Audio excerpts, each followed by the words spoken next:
हाँ नमस्कार दोस्तों, मैं राकेश गौतम शिव पब्लिक स्कूल अरुआ के यूट्यूब चैनल पर आपका हार्दिक स्वागत करता हूं, अभिनंदन करता हूं। प्यारे विद्यार्थियों, इससे पहले वीडियो में आपने भ्रमर गीत के जो 6 पद आपकी पुस्तक में दिए गए, उसके 3 पदों का आपने अध्ययन किया और आज हम अगले जो 3 पद बचे हैं उनका अध्ययन रसानुभूति के साथ करते हैं। देखिए, आप अपनी सृजन पुस्तक निकालें और सृजन में दूसरा अध्याय सूरदास के जो 6 पद दिए गए हैं उनमें से चौथे पद को देखें। देखिए, गोपियां और उद्धव में वार्तालाप हो रहा है। गोपियां उद्धव से कहती हैं कि हमारी जो आंखें हैं श्री कृष्ण की अभिलाषा में तड़प रही हैं। देखिए अपनी पुस्तक में, अखियां हरि दर्शन की भूखी, अखियां हरि दर्शन की भूखी, कैसे रहे रूप रस राची, ये बतिया सुन रूखी। यानी हमारी जो आंखें हैं, हे उद्धव जी, हमारी आंखें श्री कृष्ण के दर्शन की अभिलाषी हैं। कैसे रहे रूप रस राची, ये बतिया सुन रूखी। आपकी रूखी हुई बातों को सुनकर के ये कैसे संतुष्ट हो सकती है? क्यों? क्योंकि ये तो श्री कृष्ण के रूप और रंग में रंगी हुई हैं। अवध गनत एक टक मग जोवत, अवध गनत एक टक मग जोवत, तब ये तीन झूठी। झूठी माने झुंझलाना, झुंझलाना या झुंझलाई। यानी जब ये अवधि माने समय, यानी इतने समय से ये प्रतिदिन अवध गनत एक टक मग जोवत, यानी उनके आने के मार्ग को निहार रही थीं। ये अखियां इतने दिनों से श्री कृष्ण के आने के मार्ग को निहार रही थीं, अर्थात देख रही थीं। तब ये तीन झूठी, लेकिन तब ये इतनी नहीं झुंझलाई। लेकिन तुम्हारी इन रूखी बातों को सुन सुन करके जितनी झुंझला रही हैं, लेकिन तब ये इतनी नहीं झुंझलाई जब वो इतने दिनों से श्री कृष्ण के आने की राह देख रही। अब इन जोग संदेशन ऊदो, अकुलान अत्यकुलानी दुखी। अब इन जोग संदेशन ऊदो, हे उद्धव, अब इन योग संदेश को, तुम्हारे इस योग संदेश को सुन सुन करके अति अकुलानी दुखी, अत्यंत व्याकुल हो रही हैं। यानी हमारी आंखें अब अत्यंत व्याकुल हो रही हैं तुम्हारे इस योग संदेश को सुन सुनकर और देख देखकर। बारक वे मुख फेर दिखाओ, दुई पे पेवत पतूखी। लेकिन हे उद्धव, एक बार उन श्री कृष्ण के दर्शन हमें करा दीजिए, या इन आंखों को उन श्री कृष्ण के दर्शन करा दीजिए। कौन से कृष्ण? उन कृष्ण को जो पत्तों के दोनों में दूध दुहे कर पिया करते थे। हम उन कृष्ण, उस कृष्ण की बात नहीं कर रहे जो मथुरा में, हम तो उस कृष्ण की बात कर रहे हैं जो पत्तों के दोनों में दूध दुहे दुहे करके पिया करते। बारक बारक यह मुख फेर दिखाओ, दुपै पीवत पतूखी। पतूखी यानी पत्तों के दोनों में, पैमाने दूध। सूर सिकत हट सूर सिकत हट नाव चलायो, ये सरता है सूखी। सरता कहते हैं नदी को। सरता किसे कहते हैं? नदी को। हटी सिकत हट, यानी यह नाव कैसी है? सूखी है। सॉरी, ये नदी कैसी है? सूखी है। इस सूखी नदी में उद्धव आप नाव चलाना चाहते हैं, तो यह संभव नहीं है।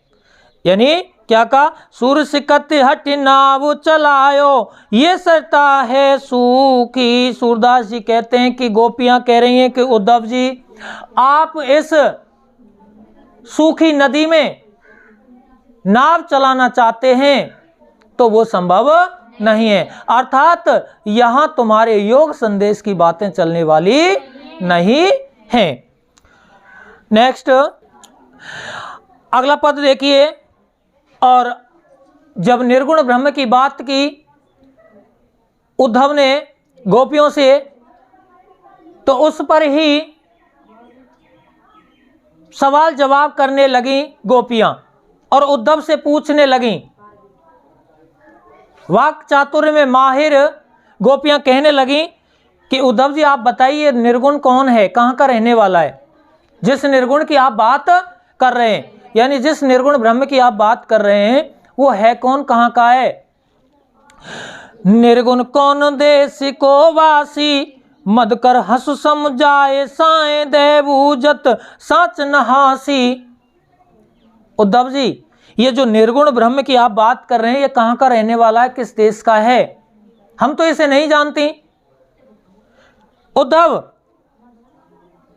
हंस करके प्रसन्न चित्त होकर के हमें समझाइए, हमें बताइए। साए देवूजत, और साए माने सौगंध देकर के पूछती हैं गोपियां, सौगंध देकर के पूछती हैं। साए देवूजत साच नहासी। और वास्तव में उद्धव हम कोई हंसी नहीं कर रही हैं, कहीं आप समझ रहे हो कि हम आपसे मजाक कर रहे हैं। हम मजाक नहीं कर रहे हैं, वास्तव में हमें बताइए, हम निर्गुण ब्रह्म के बारे में नहीं जानते, ये किस देश का रहने वाला है? अरे को है जनक जननी को कैयत, और कौन इसका पिता है? कौन उसका, और कौन उसको जन्म देने वाली माता है? कौन नार, और कौन उसकी पत्नी है? और को दासी, और कौन उसकी दासी है? हे उद्धव उस निर्गुण ब्रह्म के बारे में हमें बताइए, वो कहाँ का रहने वाला है? और वास्तव में मजाक नहीं कर रही हैं, हम जानना चाहती हैं कि उनका पिता, माता पिता कौन है, और कौन उनकी पत्नी है, पत्नी का क्या नाम है, और दासी कौन है? कैसो वर्ण वेश है कैसो, और उसका कैसा वर्ण है, कैसी वेशभूषा है? कई रस में अभिलाषी, और उसे किस रस की अभिलाषा है? अरे वो कौन है, उसके बारे में हमें बताइए। अरे पावे गो पुण्य कियो आपनो, पावे गो पुण्य कियो आपनो, जोरे कह गो गासी। गासी माने कपट पूर्वक बातें। यदि उद्धव, यदि आपने हमसे कपट किया और झूठ बोला, तो इसका फल तुमको प्राप्त अवश्य होगा। सुनत मौन है रयो ठग्यो सो, सुर सवे मत नासी। वाक चातुर्य में, वाक चातुर्य में प्रवीण गोपियां उद्धव से जब इस तरह से व्यंग करती हैं, तो उद्धव जी दंग रह जाते हैं, कोई जवाब उनके प्रश्नों का नहीं दे पाते हैं। सुनत मौन है रयो ठग्यो सो, यानी स्वयं को ठगा सा महसूस कर रहा है। यानी उद्धव की मति कैसी हो गई, उनके प्रश्नों को सुन सुन करके नष्ट हो गई है। देखो दोबारा से गोपियां निर्गुण ब्रह्म के बारे में बात करती हुई उद्धव से कहती हैं कि ये निर्गुण ब्रह्म की जो आप बातें कर रहे हैं, ये किस देश का रहने वाला है?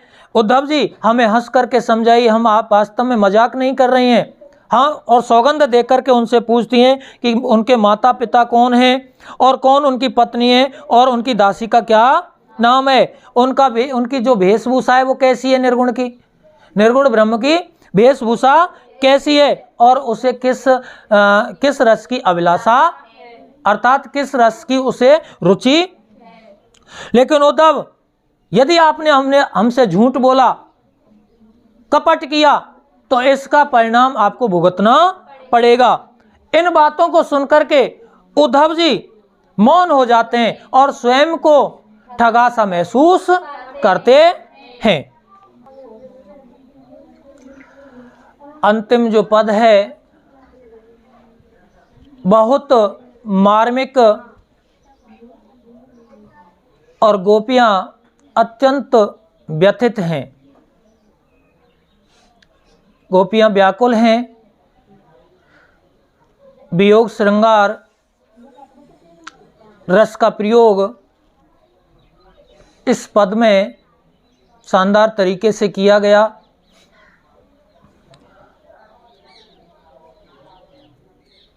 गोपियां रोती हुई और अपनी आंखों में आंसू भर लाईं और उद्धव से कहने लगी, क्या कह रही कि बिन गोपाल बैरिन भई कुंजे, कुंजे कहते हैं लताएं और जो पेड़ पौधे होते हैं। बिन गोपाल बैरिन भई कुंजे, तब ये लता लगती अति शीतल, अब भई विषम ज्वाल की वो पुंजे। वृतावहित जमुना खगी बोलत, अरे वृतावहित जमुना खगी बोलत, वृता कमल फूले अली गुंजे, और पवन पान घन सार संजीवन, दधि सुत किरण भानु भई भुंजे। ए ऊदो कहियो माधव सो, विरह कदन करी मारति लुंजे, सूरदास प्रभु को मग जोवत, अखियां भई बरन जो गुंजे। गोपियां कह रही हैं कि श्री कृष्ण के बगैर, बिन गोपाल बैरिन भई कुंजे, यानी जब हम श्री कृष्ण के साथ इन कुंजों में, इन पेड़ पौधों में, लताओं में हम विहार किया करते थे, तब ये अत्यंत सुख देने वाली लगती थी, अत्यंत प्रशंसनीय लगती थी। लेकिन अब तो ये श्री कृष्ण के बगैर कष्टदायी हो गई हैं। बिन गोपाल बैरिन भई कुंजे, तब ये लता लगती अति शीतल, यानी जब श्री कृष्ण के साथ हम विहार किया करते थे, तब इनसे शीतल मंद सुगंध आया करती थी, अत्यंत शोभनीय लगा करती थी। अब भाई विषम ज्वाल की पुंजे, पुंजे कहते समूह को, लेकिन अब तो हमें ये इतना कष्ट देने वाली प्रतीत होती हैं जैसे आग का कोई विकट आग का समूह हो। लेकिन उस समय हमें ये शीतल मंद सुगंध देने वाली लगती थी और इनसे शीतल मंद सुगंध आती थी, लेकिन अब तो ये विकट यानी भयंकर आग का समूह प्रतीत। अरे व्रता बहत जमुना खगी बोलत, व्यर्थ में ही अब ये जमुना बह रही है। यानी जब यह हमें अत्यंत शोभनीय लगती थी, अच्छी लगती थी जमुना, जब कृष्ण के साथ हम यहाँ विहार किया करते थे, लेकिन अब तो ये यमुना भी बेकार में बह रही है और बेकार में ही ये पक्षी बोल रहे हैं। अरे व्रता बहत जमुना खगी बोलत, व्रता कमल फूले अली गुंजे, और व्यर्थ में ही ये जो फूल हैं ये खिल रहे हैं और इन पर जो भंवरे गुंजार कर रहे हैं ये अब हमें कष्ट देने वाले अरे पवन पान घन सार संजीवन, दधि सुत किरण भानु भई भुंजे। पवन यानी वायु, पानी यानी जल, घनसार, और घनसार कहते हैं कपूर, घनसार किसे कहते हैं, और संजीवन यानी बादल या संजीवनी देने वाले, और दधिसुत, दधिसुत यानी चंद्रमा, चंद्रमा के किरणें, ये सब हमें जीवन देने वाले थे, अत्यंत शोभायमान लगते थे, अत्यंत हमें प्रसन्न करने वाले लगते थे। लेकिन अब तो ये सूर्य की भयंकर तपती हुई किरणों के समान। आगे गोपियां कह रही अत्यंत व्याकुल होकर के हे उद्धव, ए उद्धव कईयो माधव सो। हे उद्धव, उस माधव यानी श्री कृष्ण से जाकर के कह देना, ए उद्धव कईयो माधव सो, विरह कदन करि मारति लुंजे। यानी विरह की जो वेदना है, इस विरह की वेदना ने हमें कैसा बना दिया है, लुंज बना दिया है, अर्थात मरे के समान कर दिया। सूरदास प्रभु को मग जोवत। सूरदास जी कहते हैं कि गोपियां कह रही हैं प्रभु श्री कृष्ण की राह देखते देखते सूरदास को मग जोवत, अखियां वही बरन जो गूंजे। प्रभु श्री कृष्ण की राह देखते देखते, निहारते निहारते, और हमारी आंखें कैसी हो गई हैं, लाल हो गई हैं, गुंजे के समान लाल हो गई हैं। गुंजे एक नाप तोलने का माप हुआ करता था, ठीक है, जो मूल्यवान धातु होती हैं उन्हें जो तोलते थे ना, उन्हें गुंजे से तोलते थे, उसका रंग होता था लाल। कैसा होता था, लाल। तो हमारी आंखें, गोपियां कह रही हैं उद्धव से कि श्री कृष्ण की राह देखते देखते हमारी आंखें उस गुंजे के समान लाल हो गई हैं।